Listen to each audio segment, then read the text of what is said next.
Kalau kamu itu duduk berlama-lama, berdiri, mencolot aja bisa lah. Kalau saya nggak bisa, ngeblak nanti. Bener Pak ya? Santai, orang Islam itu digitukan Pak. Anak muda ini Surabayaan ngomong, hati-hati loh Pak, saya tambah tua, banyak penyakitnya nanti bisa mati loh ya. Jangan emosi digitukan itu. Udah apa-apa mas, biasa semua orang ya mati. Yang jadi masalah kalau saya mati nggak masuk surga lah, itu baru masalah. Mengapa kok kita dengan santai? Ini jawabannya dari Nabi tadi. Orang Islam itu dapat garansi, jaminan, pasti kita itu akan masuk surga. Bab yang ketiga dalam kitab ini, man haqqaqa tauhid dakhalal jannata bighairi hisabin wala adzabin. Orang yang mengamalkan tauhid semurni-murni pasti masuk surga tanpa dihisab, tanpa disiksa. Jenengan saya beritahu begitu tidak seberapa terangsang karena rata-rata di bawah 50 usianya kan. Coba di masjid itu 60, 65, 70. Saya beritahu begini, semangat gak kira-kira?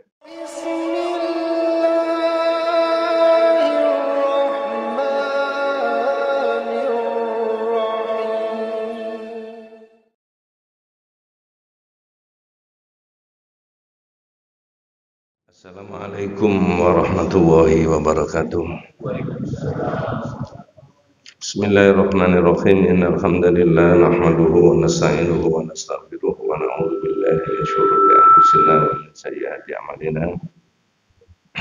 May yahdihillahu fala mudilla lahu wa may yudlil falan tajida lahu waliyyan mursyida. Asyhadu an la ilaha illallah wahdahu la syarika lahu wa asyhadu anna Muhammadan abduhu wa rasuluhu la nabiyya ba'da.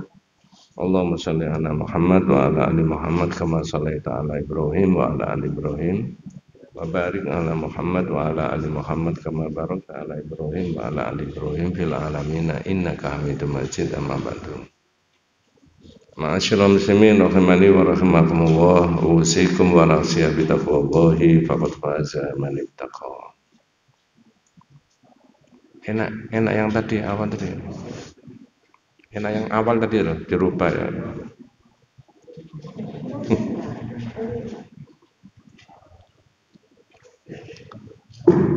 Terus, nah ini aja, tapi dikembalikan tadi.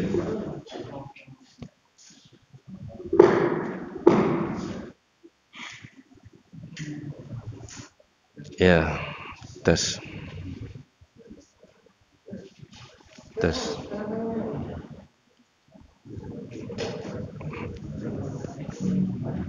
Tes. Tes mati malah.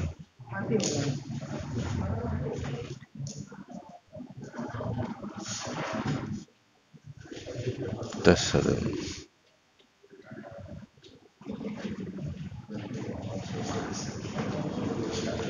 Tes. Mati.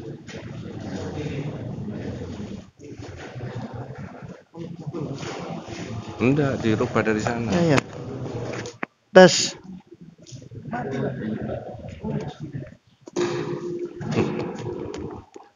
Tes.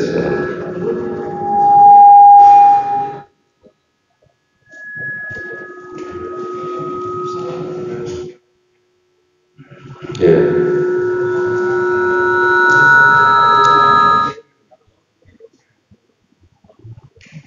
Tes.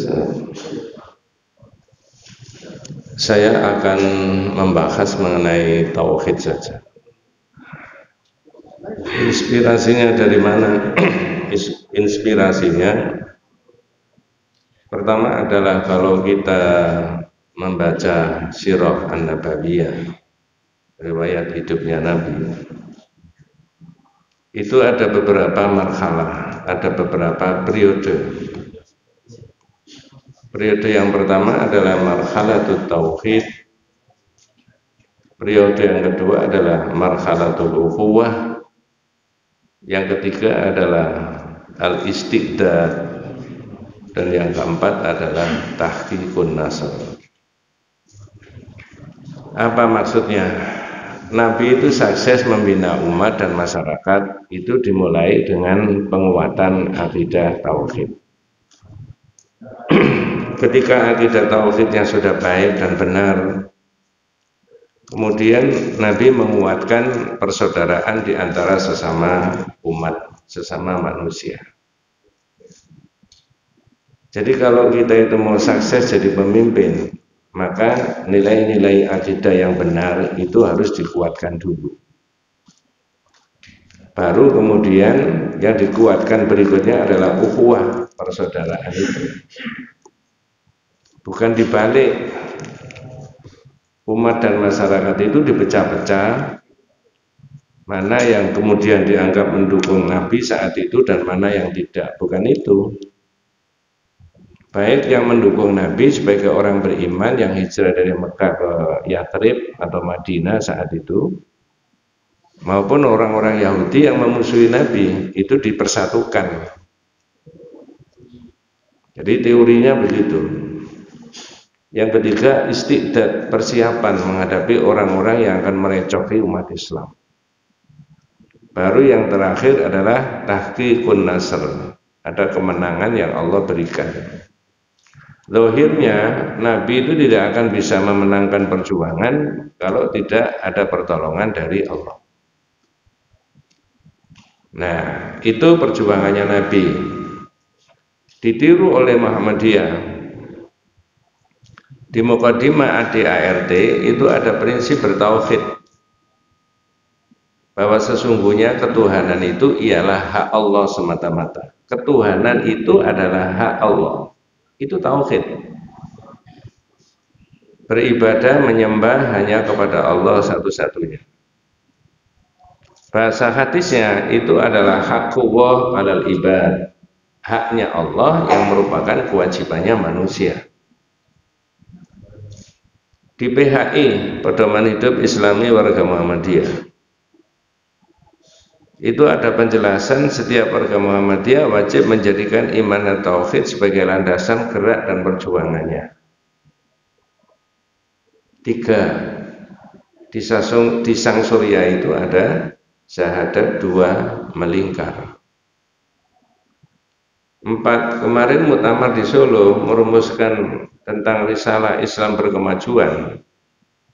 Itu juga salah satunya mendasarkan al-mabniyu ala tauhid, didasarkan pada prinsip bertauhid. Jadi gerak dan langkah perjuangannya Nabi juga didasarkan pada aqidatut tauhid, yang kemudian ditiru oleh perserikatan juga mendasarkan pada aqidah tauhid. Saya menemukan beberapa kitab tauhid. Salah satunya yang saya bawa ini.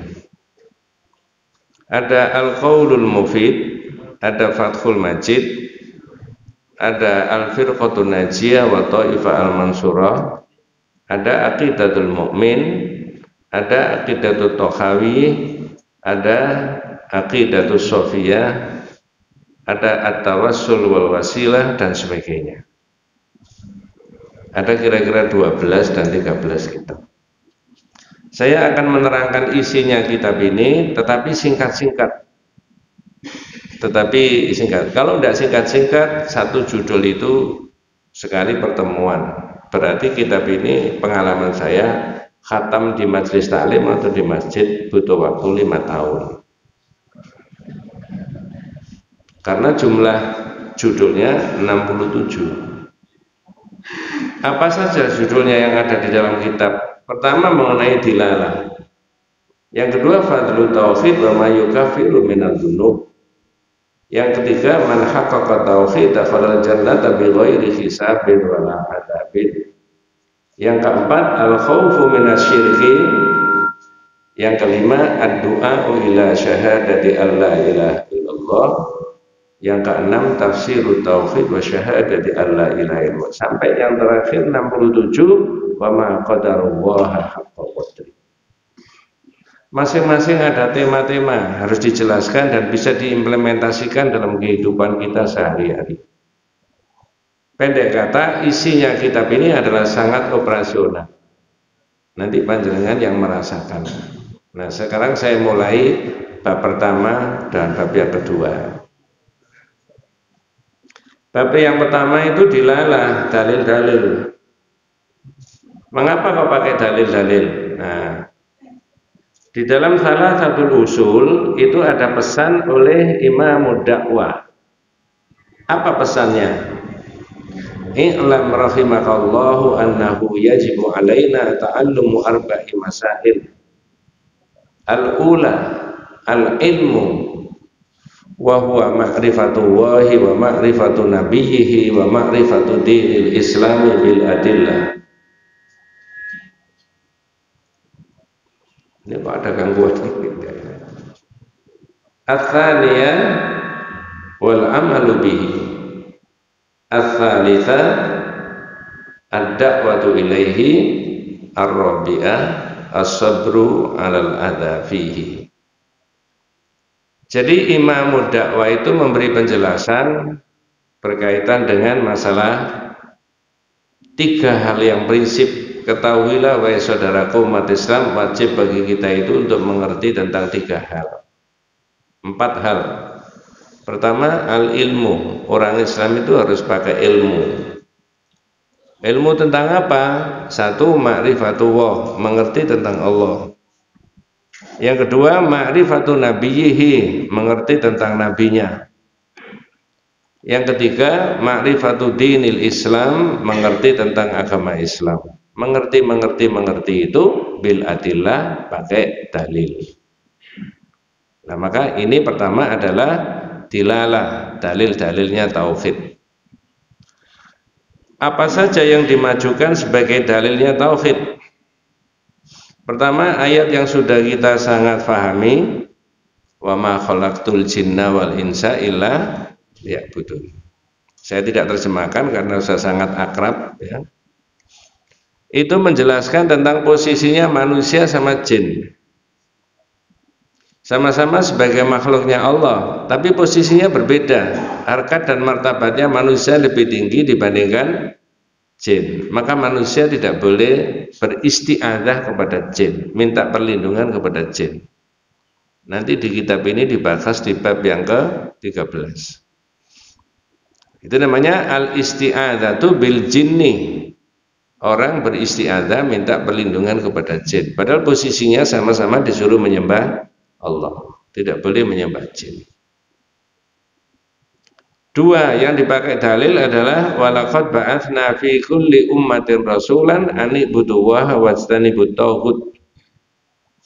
Kalau di tempat lain itu ada yang menyimak pakai bawa kitab itu, tapi saya tidak bawa kitabnya itu. Bahasa Indonesianya ada itu.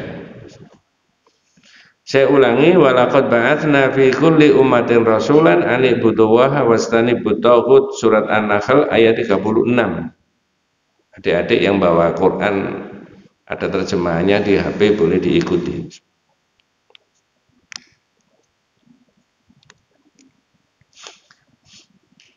Coba jenengan bisa berpikir bersama-sama saya berkaitan dengan ayat itu. Dalam bahasa Indonesianya, ayat itu menerangkan, dan sungguh kami telah mengutus pada tiap-tiap umat seorang rasul. Apa misinya? Gampang dipahami. Supaya mengajak menyembah Allah dan menjauhi tauhid. Berarti deretan para nabi dan para rasul misinya sama. Apa tadi? Mengajak menyembah Allah satu-satunya dan menjauhkan diri dari apa? Tauhid. Sekarang saya tanya, harus bisa jawab, ya. Apakah orang itu akan sukses menyembah Allah satu-satunya kalau dia tidak mau menjauhkan diri dari tauhid? Sukses apa tidak? Kalau saya ngaji begini, jadi bukan saya ngomong toh itu enggak. Saya ulangi, kalau berdasarkan ayat itu tadi, dan sungguh kami telah mengutus pada tiap-tiap umat seorang rasul untuk menyerukan sembahlah Allah satu-satunya dan jauhi tauhid. Pertanyaan saya tadi, apakah orang berniat menyembah Allah satu-satunya itu akan sukses kalau orang tidak mau meninggalkan tauhid? Jawabannya, sukses apa tidak? Tidak. Karena syaratnya menyembah Allah satu-satunya itu bisa sukses kalau dia meninggalkan apa? Tauhid. Dibalik sekarang. Pertanyaannya dirubah. Apakah ada orang berniat menyembah Allah satu-satunya tapi dia tidak mau meninggalkan tauhid? Jawabannya, itulah maka dakwah tauhid itu tidak boleh berhenti. Ya. Lalu tauhid itu apa? Dalam bahasa yang populer, makna tauhid itu makna bahasa matajawaza bihil abdu haddahu. Melampaui batas-batasnya Allah terhadap sesuatu, benda, barang, orang yang disembah. Itu namanya tauhid. Pikiran tauhid kayak begini ini bukan mentauhidkan orang, enggak. Mentauhid-tauhidkan orang itu enggak. Tapi tauhid itu ada. Kullu ma'ubida min dunillah. Segala sesuatu yang disembah oleh manusia selain dari Allah, itu tauhid. Jadi kesuksesan orang menyembah Allah satu-satunya akan betul-betul terrealisasi kalau dia bisa menjauhkan diri dari tauhid. Tapi kalau orang mencampurkan antara menyembah Allah dan menyembah selain Allah dalam berbagai macam bentuknya, itu namanya asyirku, syirik. Dan itu yang harus diberantas terlebih dahulu. Tadi malam saya ngomong seperti ini, sekarang saya ulangi lagi. Kalau omongan saya ini salah, tolong saya ditegur. Nanti saya tidak ngomong lagi. Apa yang saya mau omongkan? Carut marutnya persoalan masyarakat, bangsa dan negara itu karena persoalan syirik kepada Allah Subhanahu wa taala. Betul apa tidak? Nah, kalau betul saya teruskan. Di mana saja saya akan ngomong begitu. Cuman panjenengan dan kita tidak boleh punya pikiran yang keliru. Yang namanya syirik itu adalah patung disembah-sembah, itu saja, bukan. Dalam kitab Firqatun Najiyah wa Thaifah Al-Mansurah itu dijelaskan variasinya syirik itu macam-macam. Nah, begitu. Jadi umat itu memang harus ditunjukkan dan harus diajak untuk semata-mata kembali kepada Allah. Nah, ini kan baru bab pertama gitu ya. Ya, dari 67. Nanti kalau sukses menerangkan bab pertama pada pagi hari ini, berarti kurang 66 judul kan begitu. Ya. Nah, wis. Dilalah berikutnya, tadi saya ngomong sepintas saja. Dilalah berikutnya adalah, saya potong-potong aja. Wa'budullaha wa la tusyriku bihi syai'an. Adik-adik yang ngerti bahasa Arab, yang pernah mondok, yang akrab dengan bahasa Arab, saya tanya, kalau pakai bahasa Indonesia terjemahnya, sembahlah Allah satu-satunya dan jangan mensyirikkan Allah dengan sesuatu apapun. Syai'an. Saya tanya sekarang, syai'an ini kalau kita semuanya akrab bahasa Arab, makrifat apa nakirah? Sampai yang mikir, apa mas cirinya nakirah? Nggak, ini bukan pelajaran bahasa Arab, nggak. Saya ulangi, wa'budullaha wa la tusyriku bihi syai'an. Makrifat apa nakirah? Jawaban sampean sudah betul, apa? Loh, jangan mundur. Nakirah kan? Mengapa kok disebut tidak ada alif lamnya? Apa bedanya? Mohon maaf saya tidak membingungkan ya, cuma saya memberi penjelasan supaya lebih yakin ya. Nakirah itu adalah umum, kalau ma'rifat itu khusus. Maka bahasa Arab itu antara masjidun dengan al-masjidu, maknanya beda. Sama-sama masjid, tapi maksudnya beda. Kalau di depan situ saya ngomong al-masjidu, ada alnya enggak? Oh, masjid ini yang saya maksudkan. Tapi kalau di depan itu saya ngomong masjidun, ada alnya enggak? Bisa masjid di mana-mana. Ya. Nah, untuk mendalami itu ya, nah ini sepintas. Apa maksudnya hubungannya dengan tauhid? Saya ulangi. Ya. Wa'budullaha wa la tusyriku bihi syai'an. Sembahlah Allah satu-satunya dan jangan mensyirikkan Allah dengan sesuatu apapun. Berarti karena ini nakiro, maknanya adalah umum, bukan makrifat. Allah itu bisa disekutukan dengan apa saja dan siapa saja. Betul nggak? Itu maksudnya. Bisa benda, bisa barang, bisa orang, bisa uang, bisa dirinya sendiri. Maka Allah memakai kalimat syai'an, bukan asyai'a. Kalau asyai'a itu ada alif lamnya. Tapi kalau syai'an tidak ada. Wes. Untuk lebih bisa difahami, sekarang saya beri contoh yang agak berbeda. Nabi Adam itu disuruh oleh Allah wala taqrab, dilarang wala taqraba hadhihi syajarata. Syajarah ada alif lamnya enggak? Ada. Berarti apa? Marifat. Kalau marifat apa maksudnya? Tertentu. Maksudnya apa? Bapak kita itu dulu, Nabi Adam kan bapak kita toh, diberi fasilitas apa saja oleh Allah, yang tidak boleh cuma satu. Karena itu asyai, apa namanya? Asyajarah. Makrifat tertentu. Nah, wes, ini urusan bahasa. Jadi kembali kepada wa'budullaha wa la tusyriku bihi syai'an, sembahlah Allah dan janganlah menyekutukan Allah dengan sesuatu apapun. Itu maknanya dalam kehidupan ini, maka Allah itu bisa disekutukan oleh manusia dengan berbagai macam apa? Benda, barang, orang, macam-macam. Coba saya pancing jenengan, si pancing berpikir maksudnya ya. Pernah mendengar ada Pak Kiai, Pak Ustadz menerangkan bahwa syirik itu halus dibandingkan apa? Semut hitam di atas, batu hitam malam hari. Jam? Jamnya nggak ada, Pak. Itu yang bilang Ibnu Abbas. Karena variasinya orang syirik itu banyak sekali, maka Ibnu Abbas memberi tafsiran mengenai al-andad. Fala taj'alu lillahi andadan. Janganlah jadikan Allah itu ada tandingannya, andad. Lah kata Ibnu Abbas, andad itu karena sangat halusnya, orangnya sendiri tidak terasa. Al-andad huwa asyirik. Andad itu adalah syirik.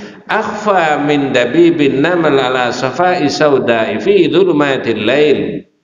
Lebih halus dibandingkan semut yang merayap di batu hitam di gelapnya malam. Jam 1 malam. Kalau jam 1 malam ini tambahan saya sendiri. Di atharnya itu tidak ada. Saking halusnya orangnya tidak terasa. Apa variasinya? Saya tidak menerangkan variasinya. Variasi yang dimaksudkan oleh Ibnu Abbas itu tadi. Nanti ketemu di bab 42 dalam kitab ini. Ya, masih lama 42 itu ya. 2025 mungkin ya. Sedang ganti presiden itu. Ya, syukur kalau sebelum 2025 sudah, nah sudah sampai bab itu maksudnya.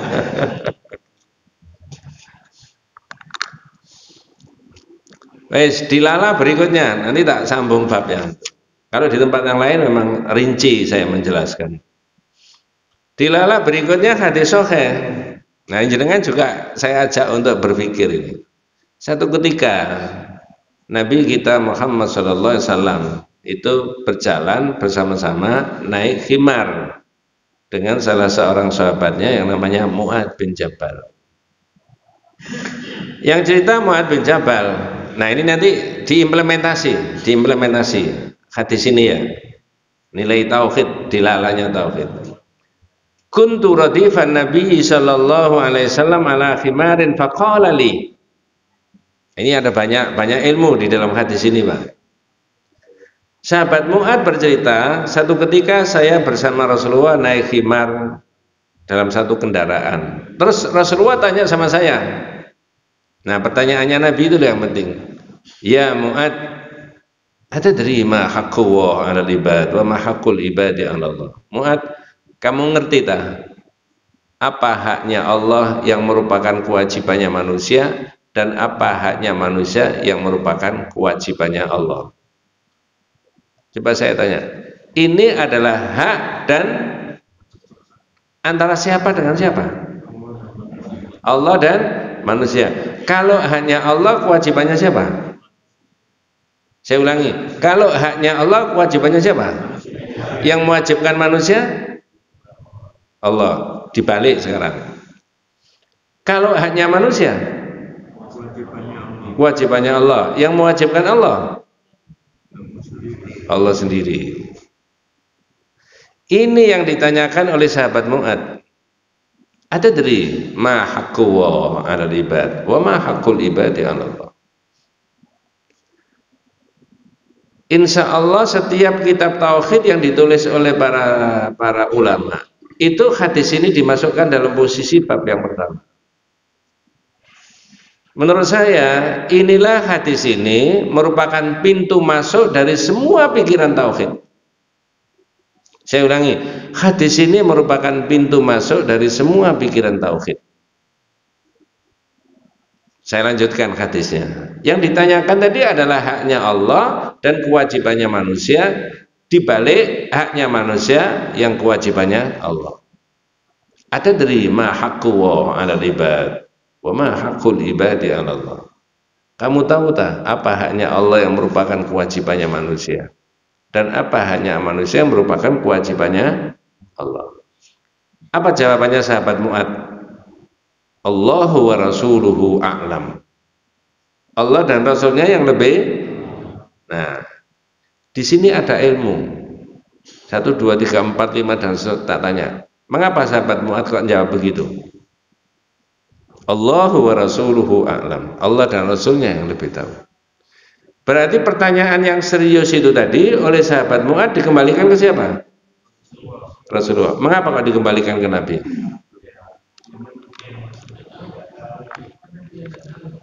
Ya, sampean jawab apa saja benar kok. Saya tanya, tadi naik apa? Naik apa tadi? Himar. Tak balik pertanyaannya, walaupun tidak ada keterangannya di sini. Ya, bentar. Oke, matur nuwun. Nggih. Sing diombe sing endi? Makasih, barakallah. Andai kata ditanya begini, Mu'ad, ini himar ini kamu beri makan apa kok kuat itu? Ditanya enggak? Ditanya begitu, jawab enggak kira-kira? Mengapa? Dengan bahasa lain, Nabi diutus itu bukan ngurusi caranya makani himar, tapi begitu mengenai haknya Allah, kewajibannya manusia, dan itu akidah dan ibadah, porsinya Nabi. Tapi kalau ngurusi makani himar, makani kuda, makani kambing, itu Nabi tidak diutus bukan untuk urusan itu. Apa yang bisa diambil? Orang yang hidup di 2023, kalau itu urusan agama dan akidah, kembalikan kepada Nabi. Wong sahabat saja yang gandeng renteng sama Nabi, begitu ditanya, kembalikan ke Nabi kok. Sehingga orang yang hidup di 2023 tidak boleh mengatakan begini, akidah begini, ibadah begini, zaman Nabi tidak ada. Tapi apa salahnya? Jadi tidak ada satupun sahabat yang berani mendahului lisannya Nabi dalam bidang akidah dan ibadah. Maka orang yang berikutnya mestinya tidak boleh mendahului siapa? Nah, di sini nanti ada banyak perbedaan. Nah, itu loh saya terangkan. Mengapa kok begitu? Di dalam kitab Firqatun Najiyah wa Thaifah Al-Mansurah, orang kalau sudah syahadat tentang Rasulullah itu harus mengimplementasikan 5 poin. Saya ulangi, orang kalau sudah syahadat tentang Rasulullah harus mengamalkan dan mengimplementasikan 5 poin. Ini sampai jam berapa sih? Oh, sampai lu habis dari sini gitu ke Ikram kok. Satu, al-imanu bi annahu mursalun min indillah. Percaya bahwa Nabi Muhammad itu utusannya Allah. Dari situ ada pemikiran, oh kalau begitu hakikat kemanusiaannya sama dengan manusia pada umumnya. Jawabannya, ya. Di dalam diri Nabi Muhammad itu tidak ada unsur-unsur uluhiyah dan tidak ada unsur-unsur rububiyah. Tambah angel mana kan? Apa maksudnya di dalam diri Nabi Muhammad itu tidak ada unsur-unsur uluhiyah dan rububiyah? Kalau diurut, rububiyah dulu baru uluhiyah. Artinya Nabi Muhammad itu tidak punya andil dan tidak ikut mengatur kehidupan dunia dan seisinya. Juga di dalam diri Nabi Muhammad itu tidak ada unsur-unsur berhak untuk disembah, karena itu haknya Allah satu-satunya. Dua, bersyahadat tentang Rasulullah itu adalah nusaddiquhu fima akhbara, membenarkan yang dikabarkan oleh Nabi. Cerita ABCD-nya ini itu dan sebagainya macam-macam. Bahwa orang mati besok itu akan ditanya man rabbuka, siapa Rabbmu. Kita percaya nggak? Ada pertanyaan begitu? Jawabannya? Siapa nabimu? Waman nabiyuka? Dan apa agamamu? Wama dinuka? Betul Pak ya? Maka dalam kitab salah satu usul tadi saya katakan ma'rifatullah, ma'rifatu nabiyhi wa ma'rifatu dinil Islam, mengerti tentang Allah, mengerti tentang Nabi, mengerti tentang agama Islam itu wajib. Karena ada pertanyaan itu nih. Siapa Tuhanmu? Siapa nabimu? Apa agamamu? Jawabannya sampean belum bisa menjawab dengan fasih karena belum pernah pengalaman ditanya malaikat. Ini namanya nusaddiquhu fima akhbara. Tiga, nuti'uhu fima amara, mentaati yang diperintah. Enak mana habis sholat subuh tadi pulang nyeruput kopi dibandingkan 1 jam di sini mendengarkan taklim pengajian. Perhatikan pertanyaan saya, enak mana? Oh enak pulang. Tapi mengapa kok tidak ada sunnahnya Nabi Pak? Nuti'uhu fima amara, mentaati yang diperintah. Kalau itu masih dibantah, nah saya bisa memberi contoh yang lain. Subuh-subuh di masjid sana itu kita dengar as-salatu khairum minan naum. Enak mana ke masjid dibandingkan tidur? Saya tanya enaknya. Ya enak tidur ya kan? Tapi mengapa tidak tidur? Nah, ini tadi syahadat tentang Rasulullah ada konsekuensinya, nuti'uhu fima amara, mentaati yang diperintah, wa natruku ma naha anhu wa zajara, meninggalkan yang dilarang. Terakhir itu loh Pak, yang penting yang ada hubungannya dengan ini. Saya biasa kalau menerangkan agak berdele-dele itu. Apa? Wa na'budullaha bima syara'a. Beribadah kepada Allah menurut yang disyariatkan. Bahasa yang lain, la ibadata illa ma jaa bihi Rasulullah sallallahu alaihi wasallam. Tidak ada model ibadah kecuali yang diajarkan oleh Nabi. Inilah maka sahabat Mu'ad tadi, Allahu wa rasuluhu a'lam. Allah dan Rasulnya yang lebih tahu. La ibadata illa ma jaa bihi Rasulullah sallallahu alaihi wasallam. Tak kasih contoh yang merangsang. Merangsang berpikir maksudnya. Orang Islam itu disuruh membaca salawat Nabi enggak? Gimana lafalnya?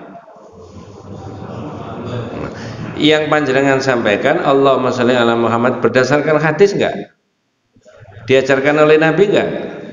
Disitulah kita harus mengatakan dengan lantang bahwa salawat badar, salawat in'am, salawat fatih, salawat nariyah, salawat munjiyah, salawat tibil qulub, salawat ashil itu tidak berdasarkan hadis. Dan itu sudah saya omongkan di mana-mana. Tidak ada yang bantah. Karena memang tidak ada di dalam hadis. Sedangkan kita harus beribadah menurut yang diajarkan oleh Nabi. Mulai dari sholat aja takbir angkat tangan setinggi berapa? Ada contohnya di dalam hadis. At-tahiyatu lillah saja memberikan isyarat sepenuhnya begini apa separuh? Ini separuh. Ini sepenuh apa separuh? Sepenuhnya. Mengapa? Begitu contohnya. Dan mohon maaf ya, naudzubillah min dzalik, bukan karena saya. Dengan bahasa-bahasa begitu, ya ini saya pakai bahasa samar-samar, orang yang abu-abu itu menjadi jelas warnanya, disinari oleh matahari. Ngerti maksud saya? Yang abu-abu, saya beri penjelasan yang detail mengenai kitab ini, dan dia sudah ngaji berkali-kali, sampai lebih dari 20-30 kali, karena ini harus 67 kali, maka menjadi jelas. Baru kali ini Ustaz saya paham. Ayo saya tanya, hadis nomor berapa? Salawat Badar, salawat In'am, salawat Fatih, salawat Nariyah, salawat Munjiah, salawat Tibil Qulub. Pasti nggak bisa, memang bukan hadis sih. Sedangkan kalau itu dalam koridor ibadah, harus mengikuti yang diajarkan oleh siapa? Nabi. Sahabat Mu'adz saja mengembalikan ke Nabi. Nah itu tak, saya beri contoh yang merangsang, tapi bukan mengolok-olok orang, merangsang berpikir buat kita semuanya. Mengapa adik-adik kita tidak diajari salawat nariyah? Karena tidak berdasarkan hadis. Kalau sekedar nyanyian silakan aja. Allahumma sholli sholatan kamilatan wa sallim salaman taman ala sayyidina Muhammadin illadhi tankhallu bihil uqadu wa tanfariju bihil qurabu. Iya kan? Saya ini alumni itu.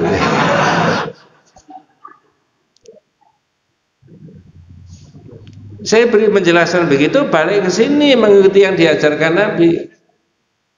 Nah, setelah sahabat Mu'adz tadi Allahu wa rasuluhu a'lam, baru Nabi menjelaskan. Inilah yang saya maksudkan operasional implementatif tadi dari pemikiran tauhid. Apa haknya Allah? Ayya'buduhu wa la yusyriku bihi syai'an, agar manusia menyembah Allah satu-satunya dan tidak boleh syirik. Nah sekarang saya tanya, berarti Allah bisa diibadahi dengan ilmunya orang itu apa tidak? Apakah Allah bisa diibadahi dengan gerakan fisiknya manusia? Saya ulangi, apakah Allah bisa diibadahi oleh manusia dengan gerakan fisiknya? Bisa, sholat, puasa dan seterusnya itu. Berikutnya, apakah Allah bisa diibadahi dengan harta bendanya manusia? Inilah implementasi daripada tauhid. Tauhid yang Muhammadiyah itu begitu syahadat wujud jadi masjid kayak begini. Begitu syahadat la ilaha illallah, menyembah Allah satu-satunya, dengan cara apa? Hartanya dipakai menyembah, jadilah TK, jadilah panti asuhan, ya, jadilah Manula Center. Sekarang kan Muhammadiyah mau membuat Manula Center katanya. Jadi ini ya, jadi harta benda itu dalam pandangan orang-orang Muhammadiyah bertauhid itu berfungsi sebagai bernilai ibadah, bukan dikonsumsi habis, tapi ada nilai ibadahnya.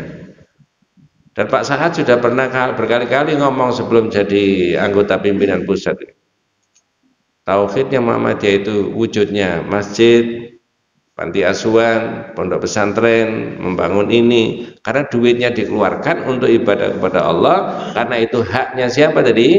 Allah Subhanahu wa ta'ala. Adapun wa haqqul ibadi 'ala Allah, dan haknya manusia alla yu'adziba man la yusyriku bihi syai'an. Ini tandanya suruh mengakhiri apa bagaimana ini? Apa setengah main?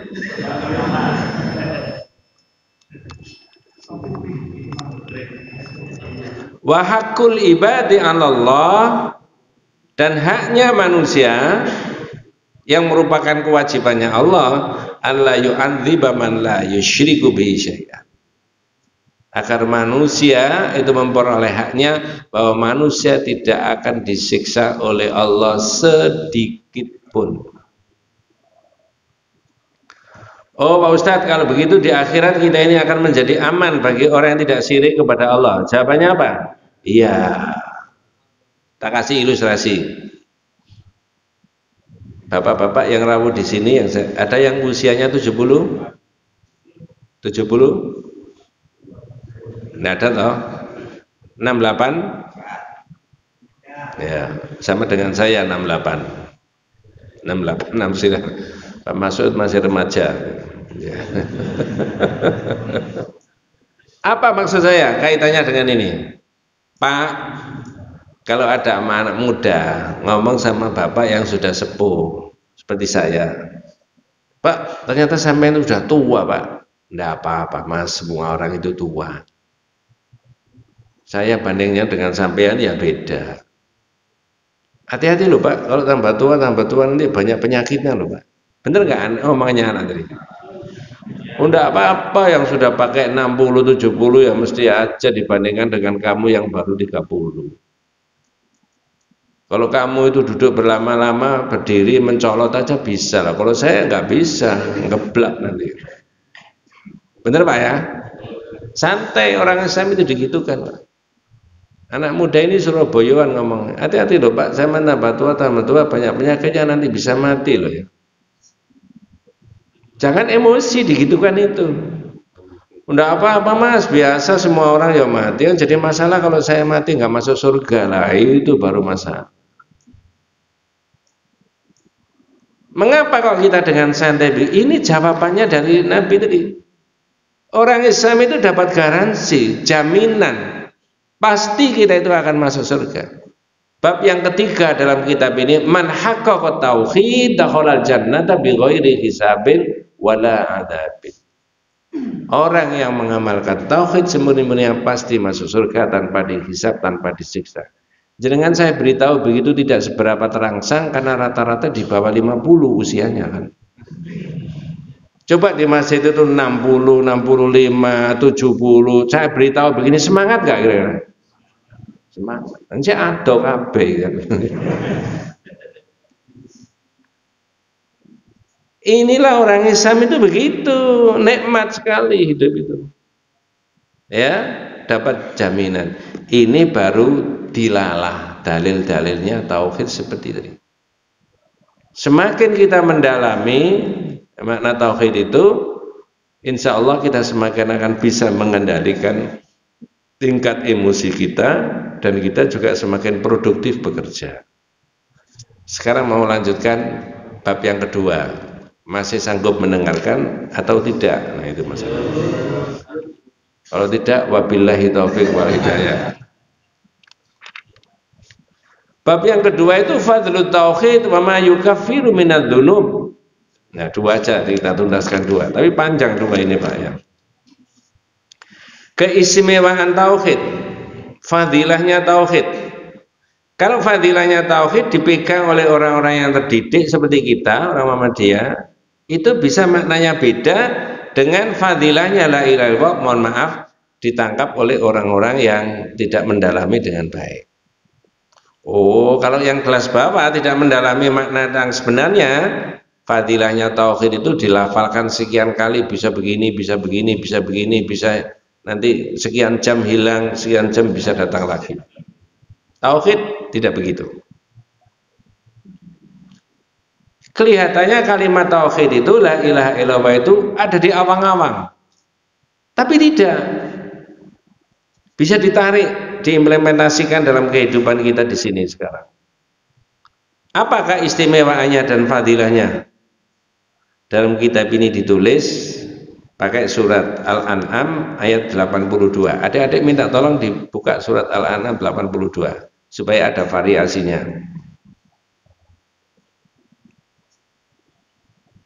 Surat apa tadi? Al-An'am 82. Alladzina amanu wa lam yalbisu imanahum bidzulmin ulaika lahumul amnu wa hum muhtadun. Minta tolong dibaca terjemahnya deh, monggo. Tidak apa-apa, agak keras. Orang-orang yang beriman dan tidak mencampur adukan iman mereka dengan syirik. Kalem aja, bacanya pelan-pelan aja, monggo. Orang-orang yang beriman, monggo. Orang-orang yang beriman dan tidak mencampur adukan iman mereka dengan syirik. Wes, dibalik sampai di situ dulu. Orang yang beriman dan tidak mencampurkan imannya dengan syirik, dibalik. Berarti ada orang beriman tapi imannya dicampur dengan apa? Nah, itu maksud saya. Gimana wujudnya? Lesannya mengatakan la ilaha illallah, la ilaha illallah, mohon maaf, tapi disakunya sambil ngesai jimat. Campur gak kira-kira? Campur. Lesannya mengatakan la ilaha illallah, mohon maaf, yang lagi populer sekarang, mencintai dunia lebih daripada cintanya kepada Allah. Campur gak itu? Kalau orang Islam mencintai siapa? Allah dan Rasulnya. Berapa persen?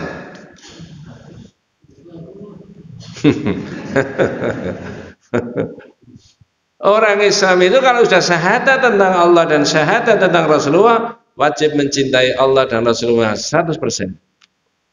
Loh, lah bagaimana mencintai dunia, mencintai harta benda, mencintai keluarga? Menurut yang disyariatkan oleh Allah.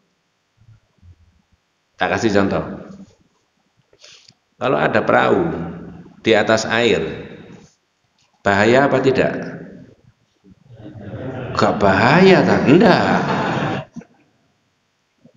Gak bahaya Pak kalau ada perahu di atas, dibalik. Kalau ada air di dalam perahu, bahaya. Apa maksudnya? Kalau dunia itu ada orang mukmin, itu enggak bahaya. Memang dunia isinya manusia, salah satunya orang mukmin. Tapi kalau dunia itu ada di dalam hatinya umat Islam, itu yang bahaya. Mengapa? Karena orang Islam bertauhid itu mencintai Allah sepenuhnya. Mencintai dunia menurut yang diajarkan oleh Allah. Laisa minal khatar ay yakuna as-safinatu 'alal ma'. Wa minal khatar ay yakuna al-ma'u minas safina fis safinati. Tidak bahaya kalau ada perahu di atas air. Sama dengan ikan di dalam kolam. Dan yang bahaya adalah air di dalam perahu. Wujudul mu'min fid dunya ghairu mushkilah. Adanya orang Islam di dunia itu bukan sesuatu yang aneh. Wa minal mushkilah an takuna dunya fi qalbil mu'min. Yang sangat muskil dan bahaya kalau dunia itu ada di dalam hatinya kaum muslimin. Itu namanya mencintai dunia lebih daripada cintanya kepada Allah dan Rasulullah. Ini maksudnya mencampurkan antara tauhid tadi, iman tadi dengan apa? Syirik kepada Allah. Dik, minta tolong dibaca lagi terjemahnya, kalem-kalem. Orang-orang yang beriman, Orang-orang yang beriman dan tidak mencampur adukan iman mereka dengan syirik. mau dapat jaminan apa? Monggo. Mereka itulah orang-orang yang mendapat rasa aman dan mereka mendapatkan kerinduan. Ada dua Pak. Al-aminuna fil akhirah, orang itu akan aman di akhirat. Al-muhtaduna fid dunya, di dunia itu akan dapat hidayah dari Allah. Hidayah Allah itu bisa individu, bisa kolektif. Satu rumah tangga dapat hidayah maka baik semuanya. Satu komunitas berorganisasi karena dibina dengan baik, maka jalannya organisasi itu menjadi baik. Semuanya dapat hidayah. Satu bangsa dan negara dapat hidayah dari Allah karena akidah tauhidnya baik, maka bangsa dan negara itu jalan hidupnya baik. Mudah-mudahan tidak salah paham. Andai kata saya itu jadi presiden dan presiden itu jadi saya, dan itu tidak mungkin. Begitu saya dilantik jadi presiden, maka yang saya panggil dulu adalah Pak Ustadz, Pak Kiai, para ulama. Saya akan berbicara pendek, Pak Ustadz, Pak Kiai, para ulama, para habaib. Negara kita adalah negara kesatuan Republik Indonesia.